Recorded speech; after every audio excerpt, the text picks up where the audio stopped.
good afternoon.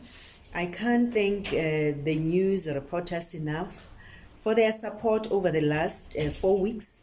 At the beginning of this month, I said that we will be releasing investigation reports on a weekly basis this month to mark this year's Good Governance Month, which we commemorate usually in October, the month on which this office was launched 26 years ago. Since late September to date, we have issued 21 reports covering an assortment of issues, including service delivery failures, such as the dire state of public hospitals and municipal billing problems, and conduct failure matters, such as excesses in the exercise of public power and the abuse of state resources. The news media played a pivotal role in relaying our findings in respect of all these matters to the public, thereby sparking and stimulating a worthwhile public dialogue on matters of accountability. And this is good for our maturing constitutional democracy. Today, we focus our attention on 6 reports that touch on service delivery, public procurement, and executive ethics. Again, we depend on you to convey our message to the people of South Africa so that they can engage further on matters of good governance in state affairs. As usual, I will share the load with the Chief Executive Officer, who will then also assist me, and we will take questions from you after this. We have the acting COO, the executive managers. They will assist us as well in responding to the questions. Without further ado, let me invite the Chief Executive Officer to deal with the first few matters before I take you through the rest. Over to you, CEO. Thank you, Public Protector. Thank you to the Public Protector of the Republic of South Africa, Advocate Busisiwe Mkhwebane, Acting Chief Operations Officer, Ms. Lutabo Mamabolo, the Executive Managers of PPSA present here today, our employees, the general public, members of the public, ladies and gentlemen. First, I will deal with the report of domain versus the Department of Correctional Services, which is report number 15 of 2021-22. We investigated allegations of an undue delay by the Department of Correctional Services to investigate and issue a report following a grievance lodged by Mr. Domain. In his complaint, Mr. Domain made the following allegations. In 2014, he submitted his application to the department for transfer from Hoopstad Center to the Hoopstad Community Corrections. The application was declined due to a shortage of staff. He pursued the application until it was verbally granted during 2017 by the head of Hoopstad Community Corrections, Ms. P.F. Mareka. Subsequently, on 2nd May 2017, he reported to the Community Corrections Center. However, on 9 May 2017, he received correspondence from Mr. M.J. Mbele, the Area Commissioner, Biza Makete, instructing him to report back to his workstation at the Hoopstad Center. Following the above, Mr. Domain submitted an incapacity leave application for the period 10 May 2017 until 12 May 2017, which was declined by the Human Resources Division of the Hoopstad Center without providing him with valid reasons. Consequently, under duress, he signed an acknowledgement of debt for 7 unpaid working days taken, including the days on which he reported for duty at the Hoopstad Community Corrections. The department considered these days as days on which he was absent from work. He thereafter lodged a grievance with the Human Resource Division regarding the manner in which his application for transfer was handled by Mr. Mbele. On 10 October 2017, whilst on duty and driving a state vehicle to the Grootvleis Center Regional Office, he stopped there with a view to obtaining the status update regarding his grievance against Mr. Mbele. As a result, the acting head of the center, Mr. G. Taedi, acting on the instructions of Mr. Mbele, suspended his permit or authorization to operate state vehicles. Consequently, in October 2017, he lodged a formal grievance with the department. However, his grievance was never addressed. He then escalated his grievance to the former Minister of Justice and Constitutional Development, Mr. Michael Masuta. He subsequently received a letter from the department's acting Deputy Regional Commissioner, Mr. N.B. Nyapotse, dated May 2018, addressed to Mr. D. Harman, whose position was not stated, who was instructed to investigate the allegations raised by the complainant and submit an investigation report by 30 May 2018. Although Mr. Nyapotse had given instructions for an investigation to be conducted into Mr. Domain's allegations, he was not provided with the outcome thereof. After analyzing the complaint, we investigated whether the Department of Correctional Services unduly delayed the investigation and issued a report to Mr. Domain following his grievance of unfair labor practice against the Area Commissioner, Mr. Mbele, in compliance with its applicable legal prescripts, and if so, whether such conduct constitutes maladministration and improper conduct. We found that the department unduly delayed to investigate the issue and issue a report to Mr. Domain following his grievance of unfair labor practice against the Area Commissioner, Mr. Mbele, in compliance with its applicable legal prescripts, since the report was only made available to him in May 2020, and this was after Mr. Domain brought his matter to the Public Protector. The investigation revealed that Mr. Mbele lodged his unfair labor practice grievance with the department in October 2017, and it started to investigate the matter from May 2018, only after Mr. Domain had sought the intervention of the former Minister, Masuta. The investigation was only completed by the department in September 2018, way outside its grievance procedure manual. There were no reasons advanced by the department on its delay to deal with Mr. Domain's grievance within 30 days in line with the department's grievance procedure manual. The department further conceded that due to miscommunication within its staff, the outcome of Mr. Domain's grievance could not be communicated to him on time. The investigation report into his unfair labor practice grievance was only delivered to him in June 2020. The conduct of the department clearly violated Section 195, subsection 1A and F of the Constitution and all 7 grievance process stages as outlined in the department's grievance procedure of 2013.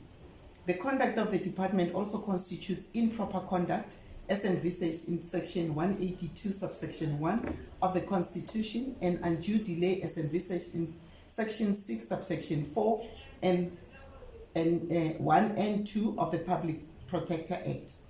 To remedy this maladministration and improper conduct, the National Commissioner and Chief Operating Officer of the department must take cognizance of the findings of the improper conduct and undue delay mentioned in the report, ensure that the department's employees, including those on the department's internship program, are regularly trained on the department's grievance procedure manual to avoid a recurrence of similar incidents. The Regional Commissioner of Correctional Services, Free State and Northern Cape must, within 30 days from the date of this report, apologize in writing to Mr. Domain for the department's undue delay to attend to his grievance within the prescribed timeframes and to communicate the outcome to him. Then I will take you through the second report, which is a report about the matter between Makate and the Independent versus the Independent Regulatory Board of Auditors, report number 40 of 2021-22.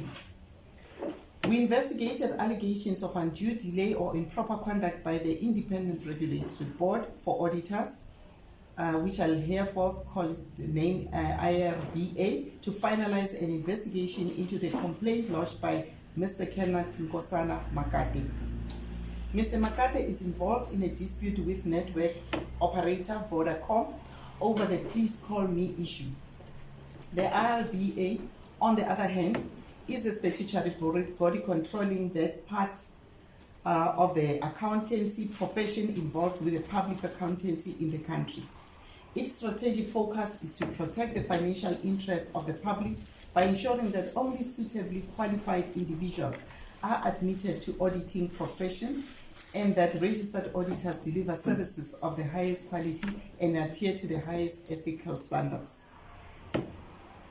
Mr. Makate alleged that in a complaint dated 20 January 2020.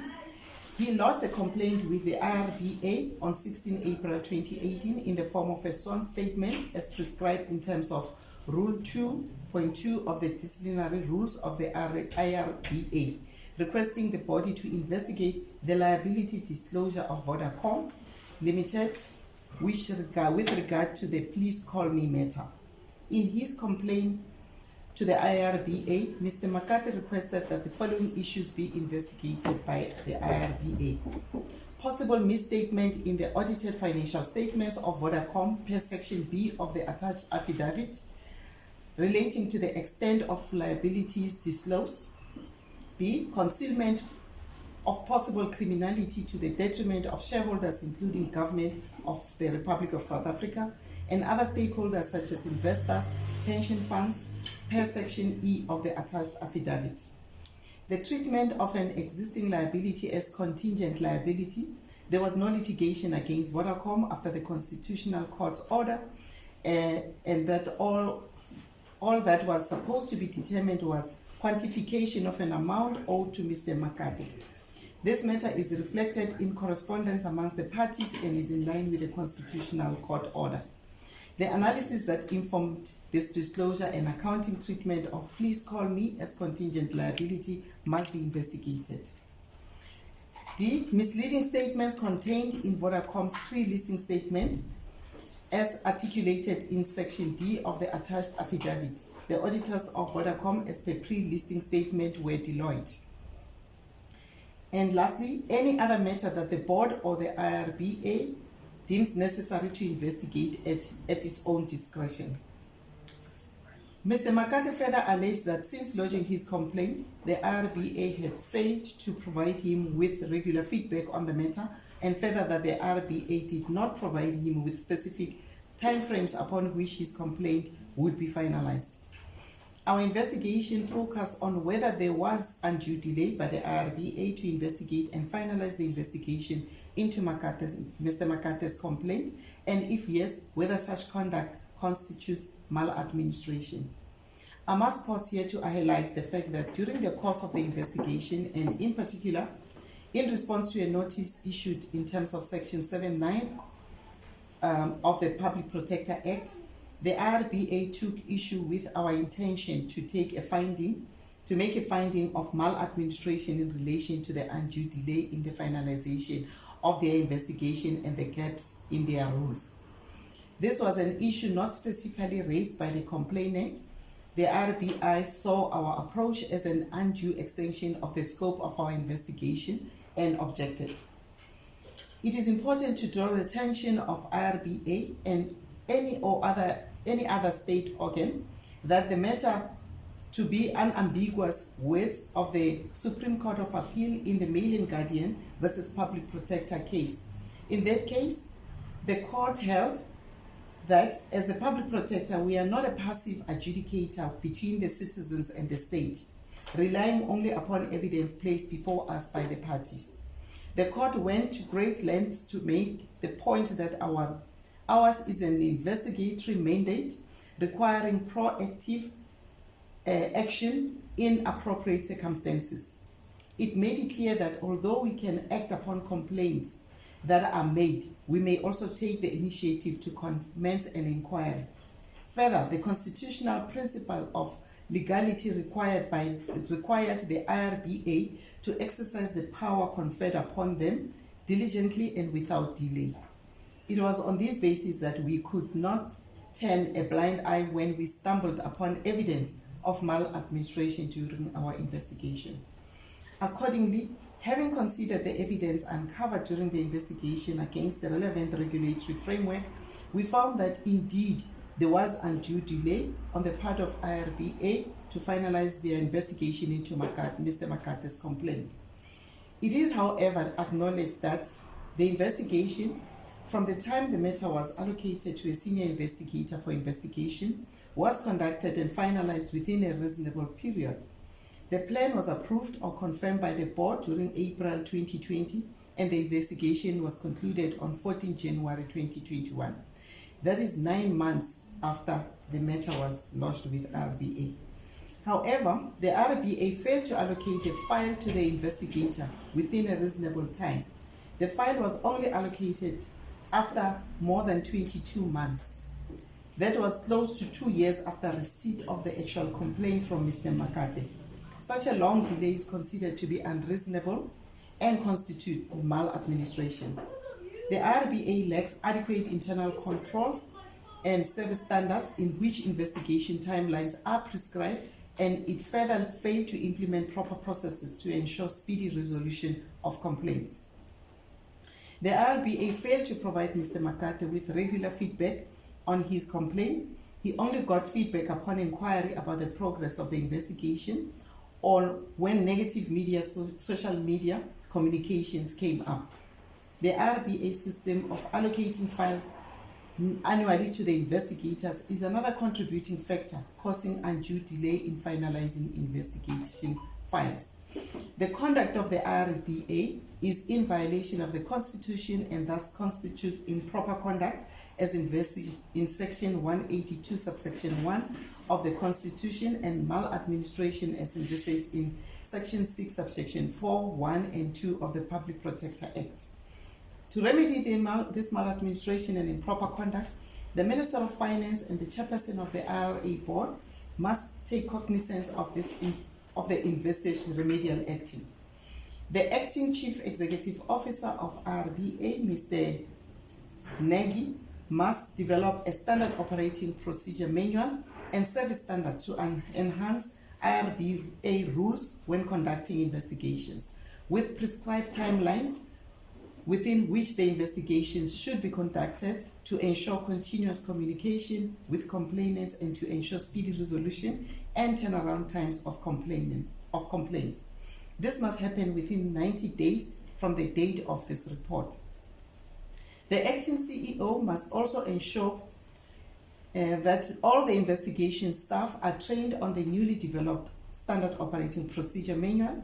This must happen within 30 days after the manual is developed. In addition, the acting CEO of IRBA must review the current process of allocation of investigation files to ensure that all investigation files are allocated and attended to without delay and finalized within the prescribed SOP timelines. Then that takes us to the next report, a matter between Ms.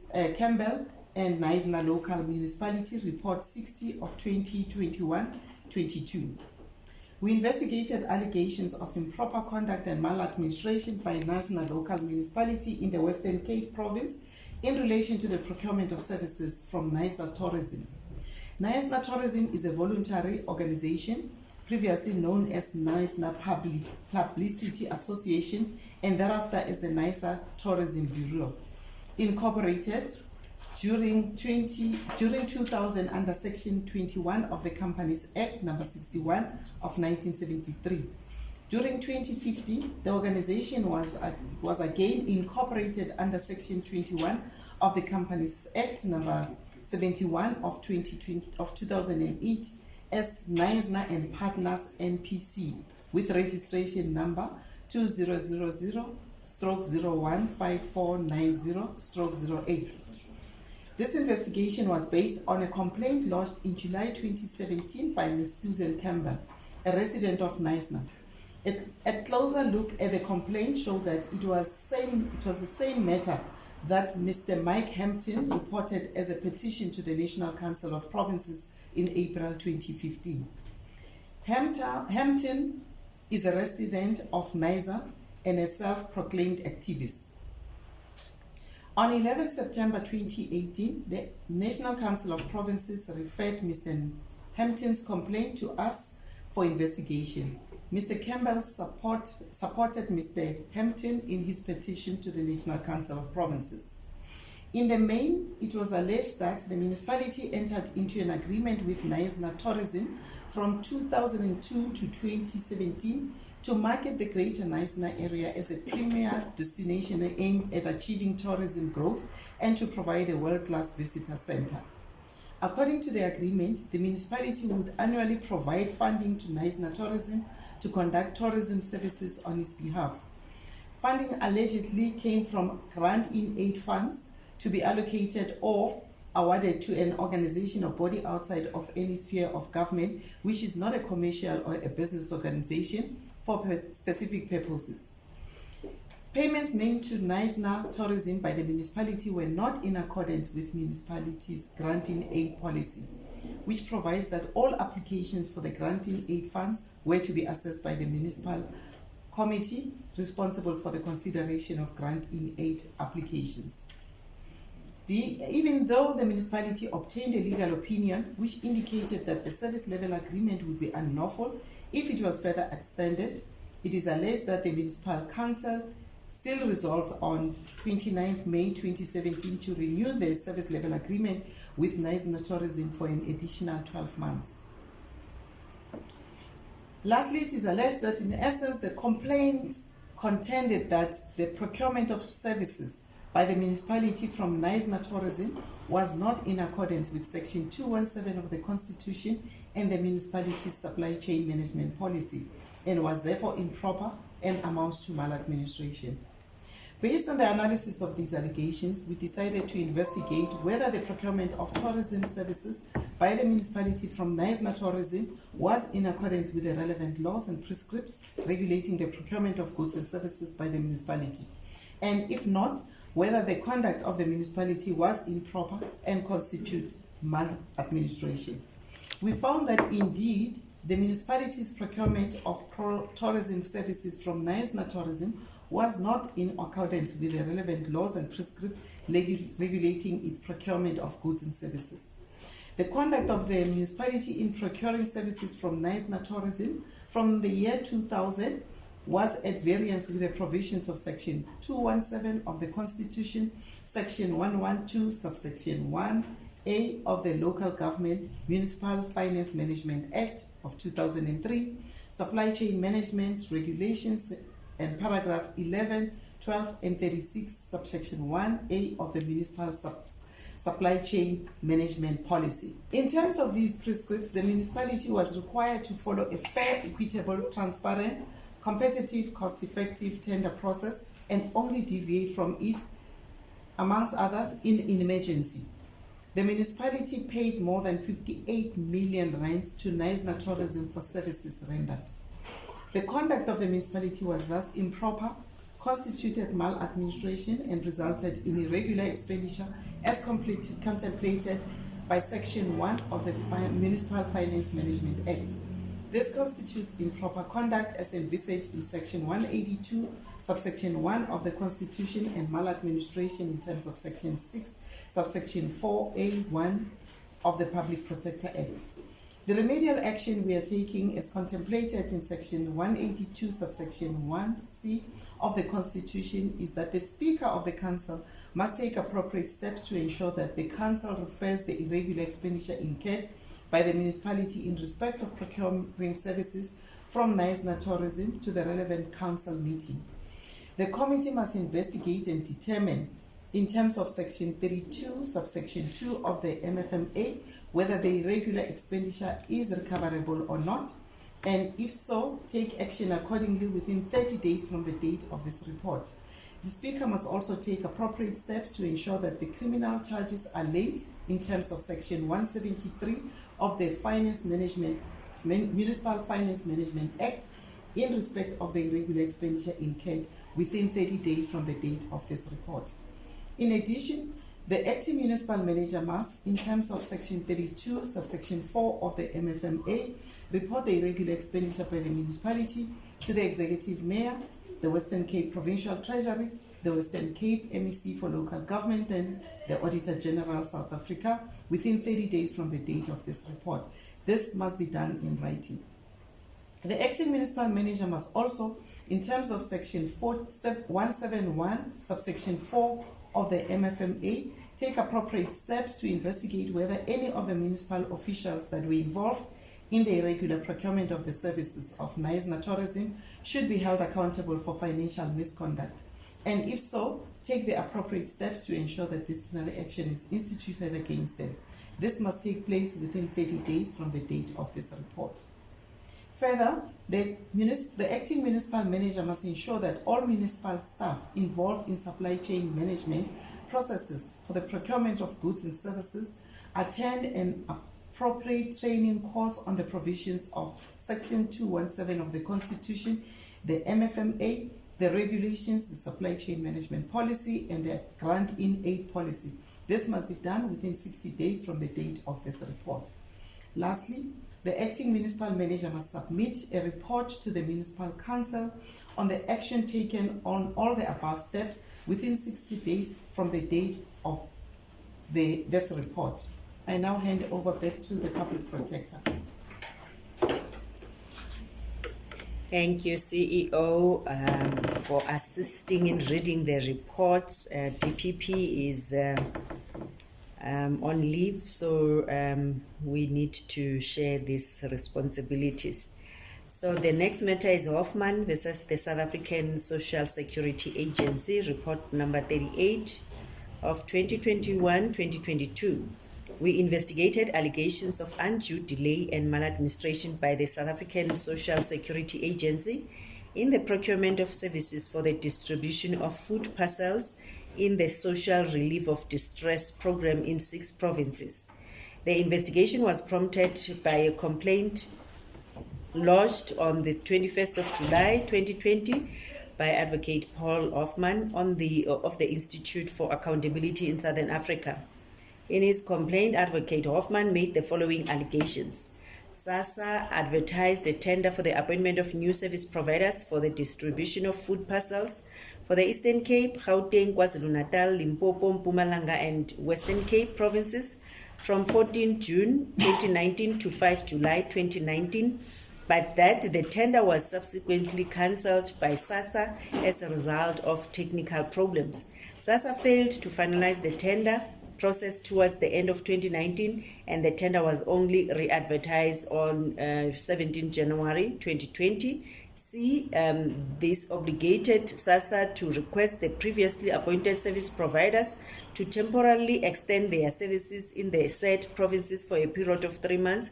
That is for the period 1 September 2019 until the end of November 2019. Another allegation, D, when it became apparent that the tender process was delayed, SASSA approached National Treasury for a deviation in the tender process to temporarily contract service providers for another 6 months whilst finalizing the new tender process.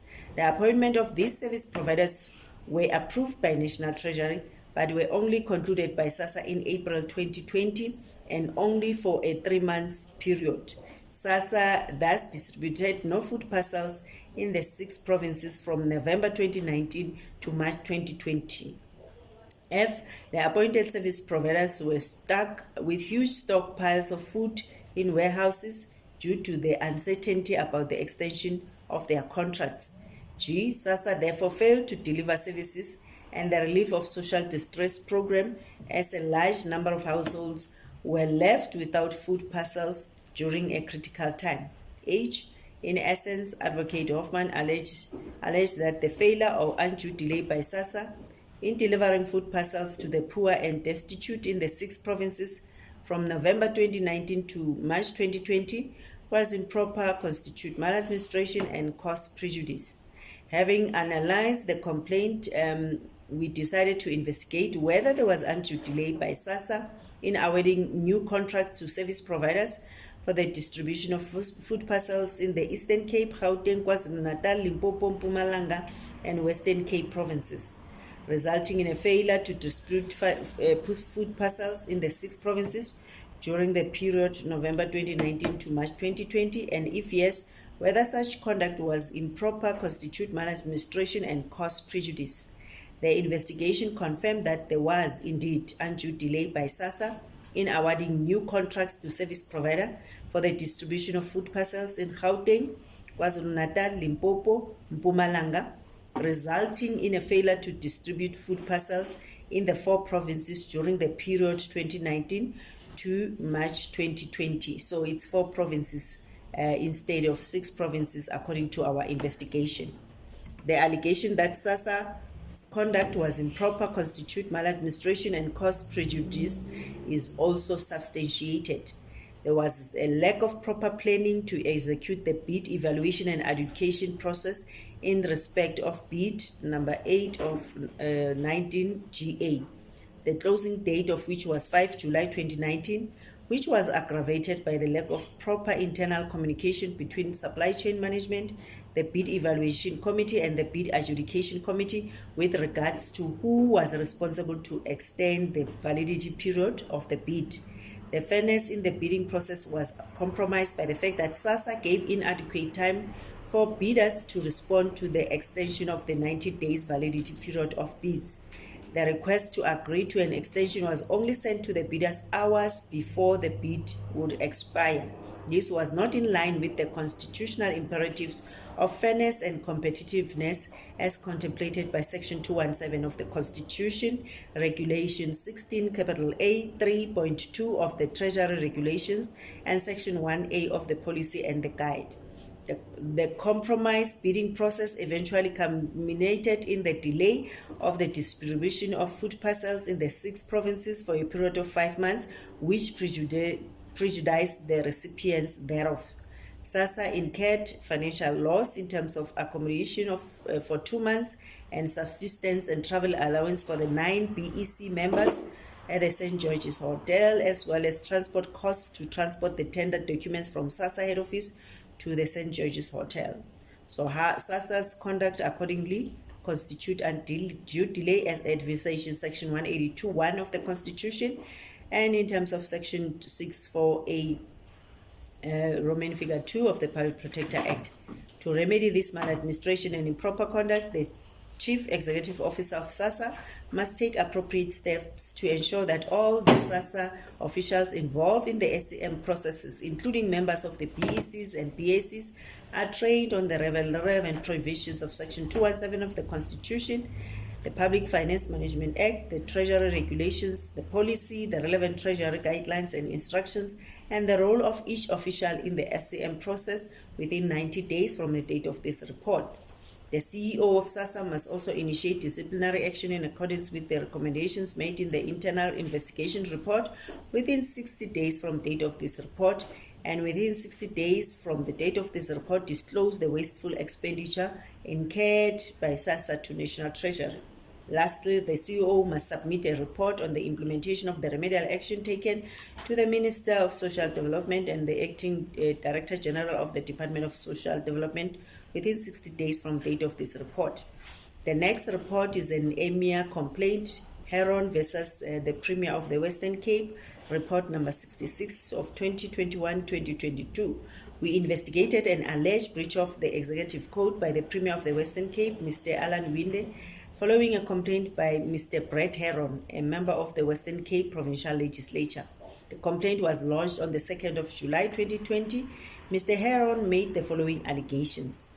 The former executive mayor of Oudtshoorn local municipality, Mr. Colin Sylvester, on the 11th of March 2019, alerted the Western Cape member of the Executive Council responsible for local government, environmental affairs and development planning, Mr. Anton Bredel, to several allegations of maladministration, fraud, corruption and financial misconduct on the part of the municipality, and requested his assistance to attend to the matter. B, notwithstanding the provisions of Section 106 of the Local Government Municipal Systems Act 2000, the MEC failed to support Mr. Sylvester's letter, to respond to Mr. Sylvester's letter until 22 January 2020, and only after he had to take action as the executive mayor without the MEC's assistance. Further, that from the independent investigation of the allegations that was commissioned by the municipality, it appeared that there were valid reasons for the concerns brought to the MEC's attention by Mr. Sylvester. On the 12th of December 2019, the MEC addressed DA councillors, so that's another allegation, of the municipality and proposed that they should agree that the Western Cape Provincial Government places the municipality under administration. He allegedly entirely stated that my suggestion is that you, as Oudtshoorn Council, cause you read the majority, you read the council, you ask that we put you under administration. So the former executive mayor on 6 March 2020 addressed a letter to the Premier, mainly in connection with the conduct of MEC Bredell, referred to above. The Premier was obligated to conduct an inquiry in terms of Section 2.2 of the Executive Ethics Code, taking into account the promotion of an open, democratic, and accountable government. So the other allegation is that the Premier appeared before the Parliamentary Portfolio Committee on Cooperative Governance and Traditional Affairs on the 23rd of June 2020. During the proceedings, he was referred by a Member of Parliament to the MEC's proposals to the DA councillors of the municipality that they agree that the municipality is placed under administration. The Premier expressed the view that it is perfectly legal to have a political agreement to place a municipality under maladministration, administration. Another allegation is that the Premier's response to the Portfolio Committee is indicative of the fact that he was aware of the proposal made by the MEC on the 12th December 2019 to the DA councillors to agree that the municipality is placed under administration, and that his statements in this regard were improper and in violation of the Executive Ethics Code. So having analyzed these allegations as set out in the complaint, we identified the following two issues for investigation: whether the Premier failed to act on the allegations of improper conduct by MEC Bredell, which were brought to his attention by the former executive mayor of the municipality on 6 March 2020, and if so, whether such conduct was improper and constitutes a breach of Executive Ethics Code. B, whether the statements made by the Premier to the Parliamentary Committee, Portfolio Committee on Cooperative and Traditional Affairs on the 23rd of June 2020 in connection with the proposal made by MEC Bredell to DA councillors of the municipality on 12 December 2019 that they should agree that the municipality is placed under administration were improper, and whether constituted a breach of Executive Ethics Code. We found that the allegation that the Premier failed to act on the allegations against the MEC contained in the letter addressed to him by the former executive mayor of the municipality was not substantiated. The same allegation became the subject of an investigation by the Public Protector in terms of the Executive Members Ethics Act, when a complaint for such breach was lodged on the 2nd of July 2020. I will deal with that matter shortly, the next report. So the truth of the matter is that the Premier Winde requested and obtained a comprehensive response from MEC Bredell on the allegations and decided that there was no reasonable basis for further action by his office. On the second issue, however, we found that indeed the statements made by the Premier to the Parliamentary Portfolio Committee on Cooperative Governance and Traditional Affairs on 23 June 2020 in connection with the proposal made by the MEC Bredell to DA councillors on the municipality on 12 December 2019 that they should agree that the municipality is placed under administration were improper. The statements made by the Premier to the Portfolio Committee supporting the conduct of the MEC were not in accordance with the Constitution and legislation regulating the intervention by a provincial government in a municipality, and even the practice of political negotiation and agreement as submitted by him. His statements were therefore not in the best interest of good governance and not consistent with what is expected of a person in the position of a Premier.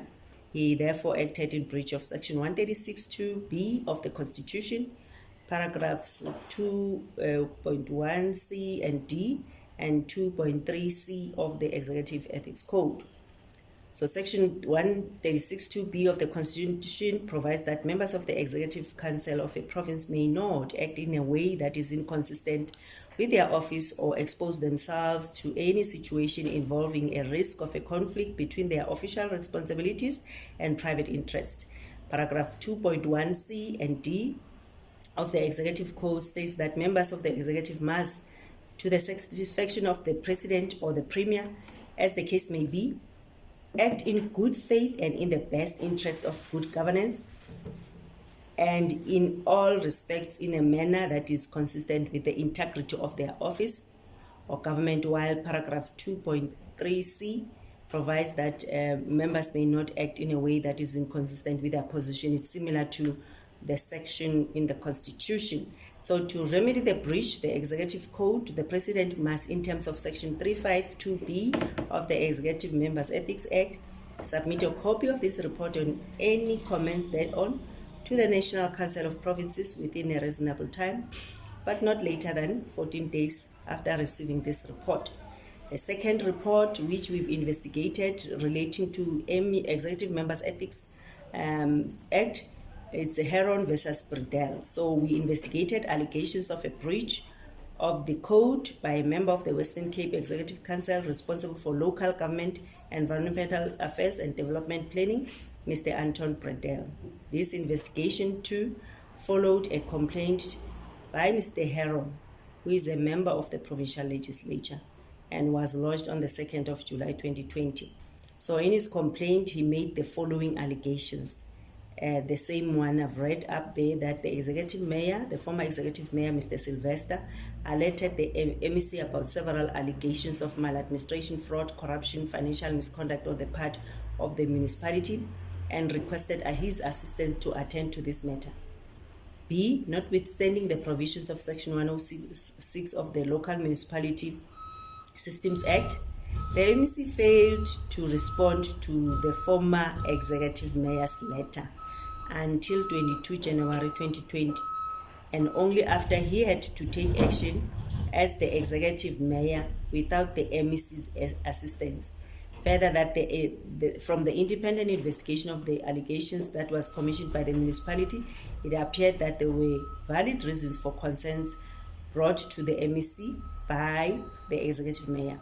C, the MEC, as we've indicated above, because this is focusing now on the MEC, is that he told the members of council that they must agree or must, yes, that the Western Cape provincial government must put them under administration.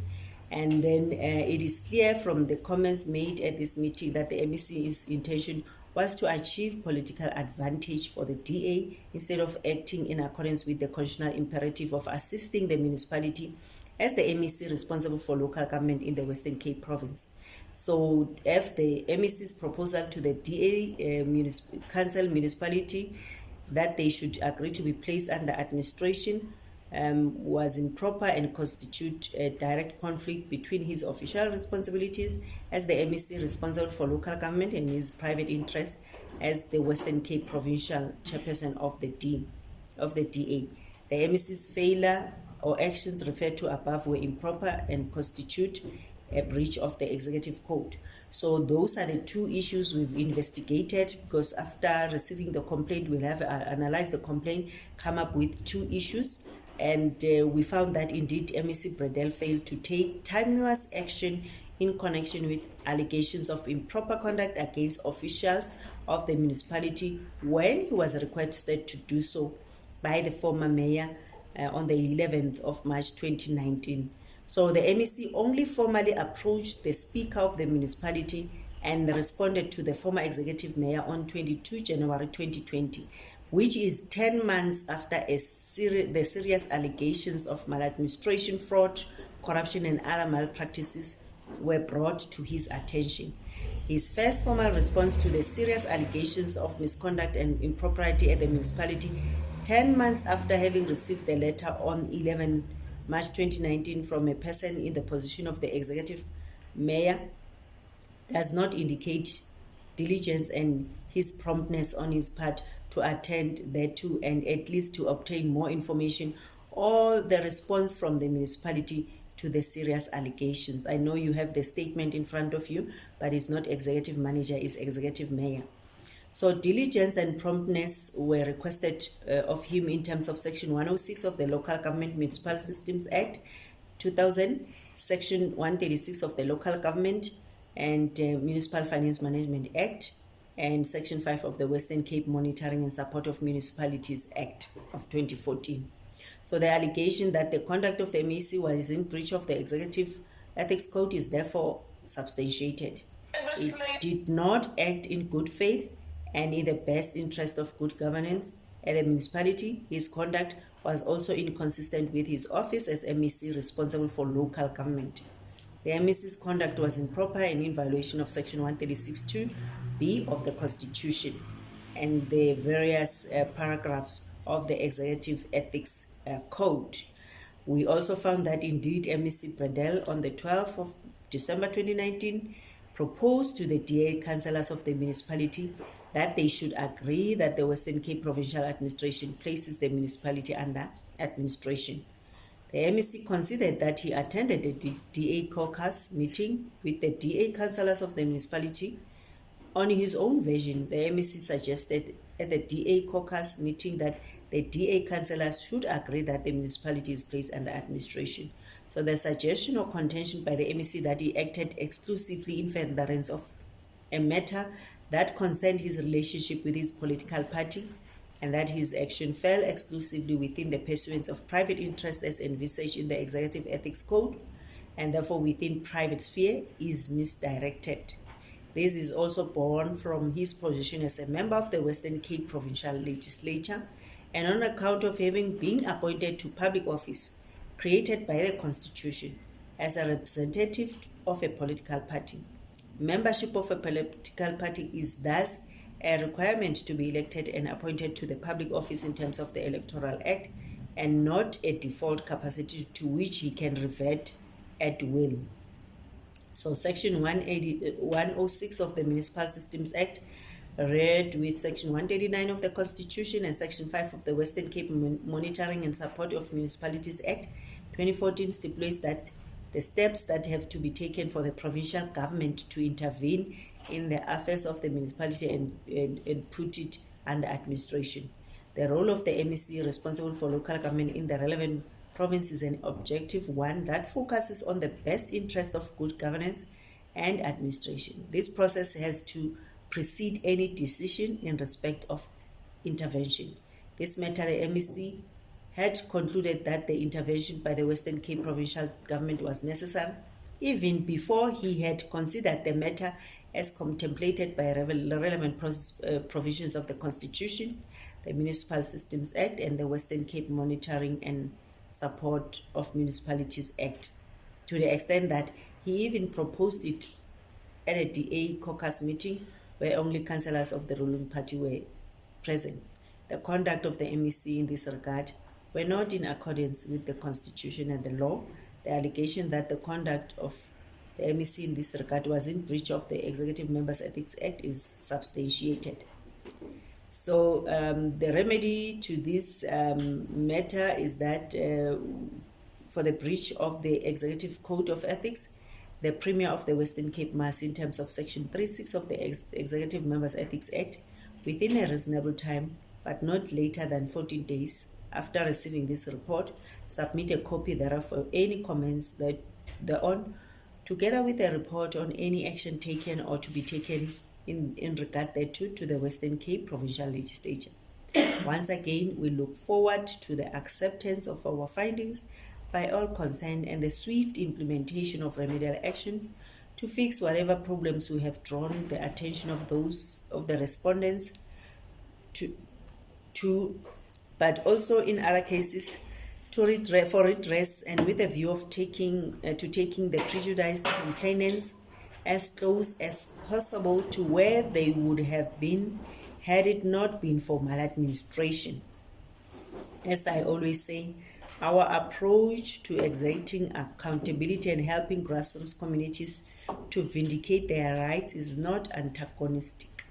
This is precisely because our processes are inquisitorial, as opposed to other forums that naturally take an accusatorial and prosecutorial path in order to bring people to book. Accordingly, as an independent constitutional institution that is subject only to the Constitution and the law and must be impartial and exercise its powers and perform its functions without fear, favor, or prejudice, our investigations are carried out honestly and in good faith to appropriately change state systems and processes and the lives of people for the better where the need arises. Thank you. As I normally say is just to encourage our organs of the state to make sure that they implement the remedial action, because our intent is to improve the lives of the people, but as well as improve good governance within the institutions. So the implementation of the remedial action will assist them in doing that.